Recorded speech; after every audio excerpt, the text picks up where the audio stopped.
Yes, ladies and gentlemen, this is Betelco community where the Npdc and the Elcrest operate, and protesters are all over the place protesting. But for now, we don't know the reason why they are protesting, and I think we have to go in there and ask what's the reason for this protest. What is their grievances? What are their grievances? Let's know that, and let's see how we can tackle this. Let's go there.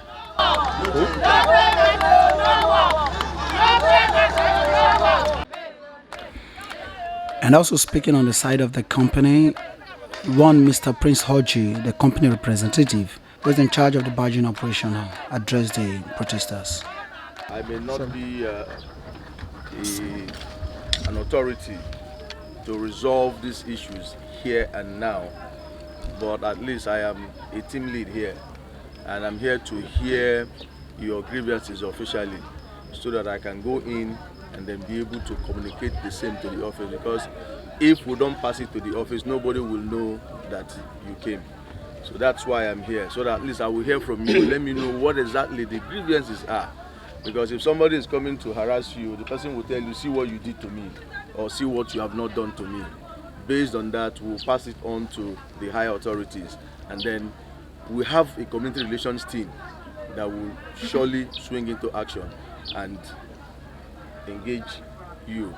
So we need to know the name of the community and what exactly the grievances are, so that we can go in and then push this thing up. So that's why I came on board. Thank you very much. I want to know, I want to know, who are you in this community, with this company? Okay. Your personality and your Just introduce yourself. Okay, I am responsible. I'm the team lead for this barging operations going on here. We also have a project, a production coordinator who is inside. I've sent for him, but because of this barricade here, so it's either I will send for him to come and join me here, or I will go in and then relay the issues. That's why I said we need to at least know what exactly that we will relate. Your name, sir? Your name. My name is Prince Hodgie. Yes. Mr. Prince Hodgie, who is in charge of the barging operation, also addressed the issue, telling the protesters to say the reason why they are here in a peaceful and calm manner, so he can relay the issue to higher authorities in the company. Some of the community representatives also speak on the issue. They express their displeasure in the way the company is treating them. Western Zone, our treasurer. I want to be specific. The reason why we are here today, first, we need our communities to be recognized as host communities. You know, when the company started here, we raised a protest like this, very peaceful protest, back 2018, and they promised us, where we sit together, they promised us that the process will be kicked off. We have the documents, the rating, the minutes, everything is intact. We have taken this matter to different higher authority. Peoples have intervened, both the Commissioner for Oil and Gas, different governments, military administrations, they have intervened, but the company is still proving stubborn.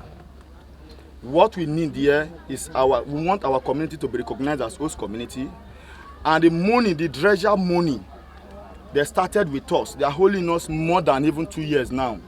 We want that money to be paid, and the coastal communities, alongside 15 communities, that the coastal line, we want the money. It's now going about 12 months now.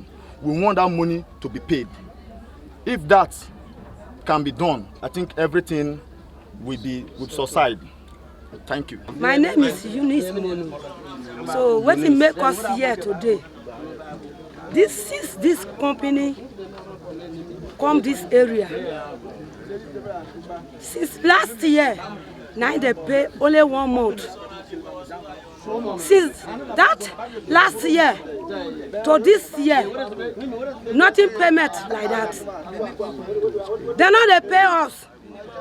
Then the water, when we do fishing, our fiscals, this oil spoil everything, net, hook, nothing. If we fishing, no fish, fish not the catch. They spoil the whole area.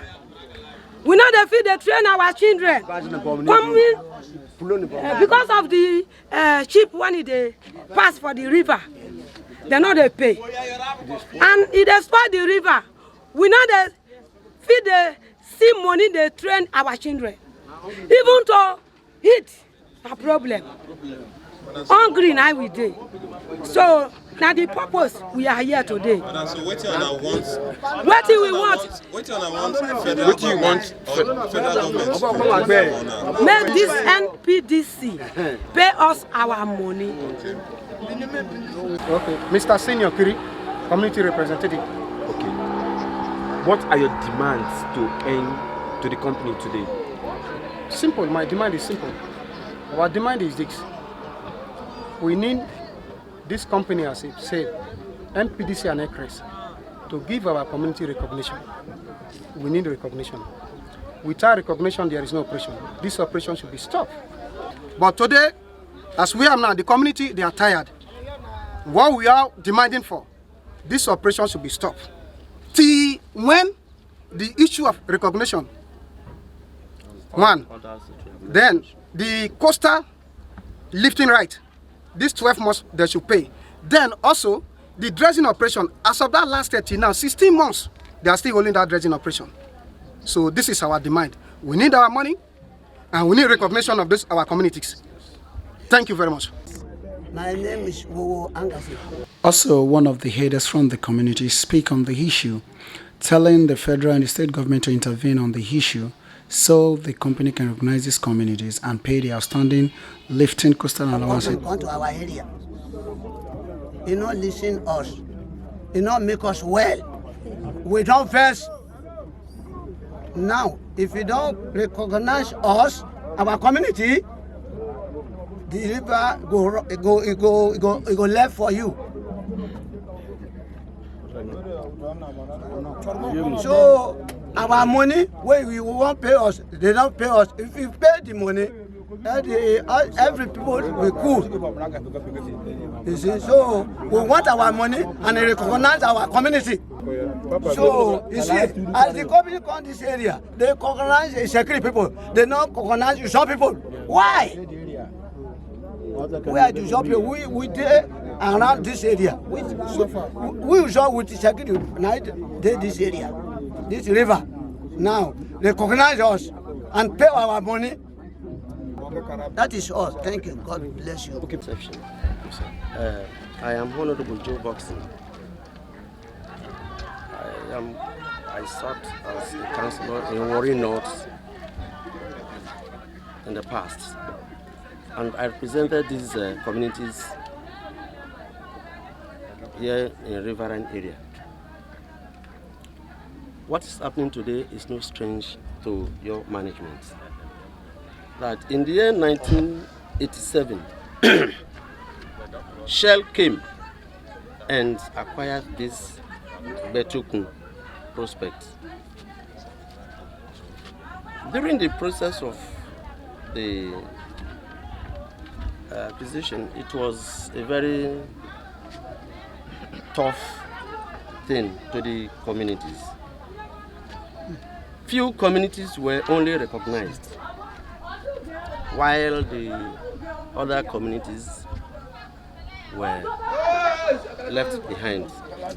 I'm begging. The communities struggled to see that they are recognized, but at the tail end, all proved nothing.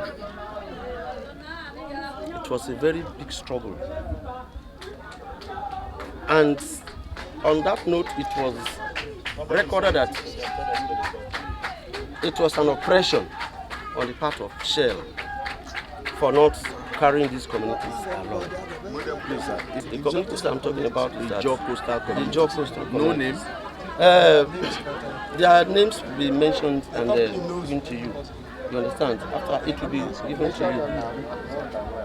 Then it was recorded that Shell did not give attention to these communities we're talking about. Then Npdc now came here again, came for their operations. When they came, yes, the community saw it as a welcome development, and we all loved the operations here in Benin. Then another struggle came up between Betoku and these said communities that were left aside in the area of recognition. The tension now came up again. Npdc did not give attention to these communities. Then it was with the effort of the local government chairman, Honorable Aduge, who intervened, and Npdc was invited. Npdc came, and Aduge and Npdc negotiated on behalf of the communities. Thereafter, Aduge will now report back to the communities this way. That style of negotiation was termed as a ghost negotiation. Nothing was put to writing. Nothing was recorded in that negotiation. Everything termed ghost. Then we look at it again, waiting that the company will come up properly to address these issues. If I tell you that since this operation started, Npdc has not come up to say, where are the communities? What can we do to you? What do we do? Npdc have never given attention to these communities as I speak with you to date. At the time, based on that ghost negotiation, some slots and ghost payments were made. That does not take any style of record that something like this is happening between the community and the company, between the communities and the company. Until COVID-19 issue came in. They now hide under the case of COVID-19. And the communities are seeing clearly day in, day out, lifting of oil from this point. You understand what I'm saying? They have been lifting the oil day in, day out. In fact, that was even the time they got the highest supply of crude oil, if I'm not mistaken. And forgetting that all these things that had been happening were being viewed by the communities along the coastal communities in question. Npdc had been hiding under the canopies of few persons, playing the game. But forgetting that, not now. If Shell had been operating and succeeding in such a hidden form, hidden under some few communities and persons, that cannot be. Prince Hodgie, the company rep in charge of the barging operation lifting crude oil from Betokun to the discharge points, commend the communities for their peaceful demonstration and their patience all this while. He said the point is noted and it's very clear that he will convey the message to the upper management and promise to get back to the communities and make sure all the problem will be solved. Heard from the community representatives and your demands are clear. Your demands are on record. You have it in camera. I also have it, recorded. So the demands are very clear. It is not ambiguous. They are clear demands. You talk about dredging money, and you talk about coastal communities money. Yeah. So and the recognition of the coastal communities. Yes. Communities. Those are source communities. So these things are very clear. And from what you're saying, my understanding is that there had been previous meetings. Yes. Yeah, so what we'll do is that we will tell them that those coastal communities that you had discussions with in the past came back again today, and they staged a peaceful, very peaceful protest, I must say. And I commend you for that. The protest is very peaceful, very organized, and I highly commend your maturity. So we'll go back now, and then we will pass this message across to them. One thing I want to assure you is that our community relations, seeing this video and the message that you have passed, will surely contact the relevant people, and then a meeting will be fixed, either here in the field. Most likely can't be here in the field, it has to be in the office, where you will have enough space and time to talk. Because whatever we discuss here, like you know, we're like boy, whatever we discuss here, if I discuss that, if I want to discuss with you now, it will not. But what I can do with you is to engage you, get your grievances, and I'll pass it on. So I will meet the project production coordinator, the team lead, who is inside, and then we'll put our heads together, and then we'll push this thing to the community relations department. And I can assure you that you will receive, you will hear from them.